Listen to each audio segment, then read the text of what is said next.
একদিন মোল্লা নাসিরউদ্দিন নিজের পোষা গাধাটিকে বাড়ির ছাদে নিয়ে গেল, কিন্তু সেখানে গিয়ে দেখা গেল গাধার নিচে নামতে রাজি না। মোল্লা বহু চেষ্টা করলো, মারধর করলো, কিন্তু গাধা নড়ল না। এক পর্যায়ে মোল্লা নিচে নেমে অপেক্ষা করতে লাগলো। আধ ঘন্টা, 1 ঘন্টা এভাবেই সময় গড়িয়ে গেল।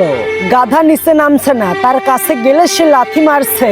মোল্লার মনে হলো গাধা ছাদ ভেঙে ফেলার চেষ্টা করছে।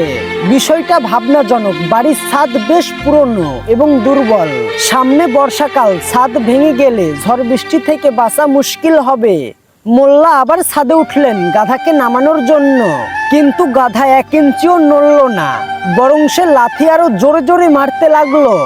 শেষমেশ মোল্লা গাধাকে ধাক্কা দিয়ে নামানোর চেষ্টা করলেন, কিন্তু ফল হলো উল্টো। গাধা হঠাৎ লাথি মেরে মোল্লাকে ছাদ থেকে নিচে ফেলে দিল। মোল্লা গুরুতর আহত হয়ে মাটিতে পড়ে রইল। তার হাত ভেঙে গেছে, কোমরেও চোট লেগেছে। আর গাধা লাথি মারতে মারতে ছাদটাও ভেঙে ফেললো।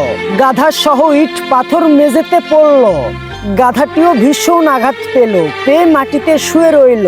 তার পা ভেঙে গেছে, উঠতে পারছে না। মাটিতে পড়ে থেকে মোল্লা এই কঠিন পরিস্থিতি দেখে একটা বড় শিক্ষা পেলেন। সে বুঝলো গাধাকে কখনো উপরে তোলা ঠিক না। যে জায়গায় তাকে তোলা হবে সে জায়গায় সে ক্ষতি করবে, যিনি তাকে তুলেন তারও ক্ষতি করবে। শেষে গাধা নিজেও ক্ষতিগ্রস্ত হবে।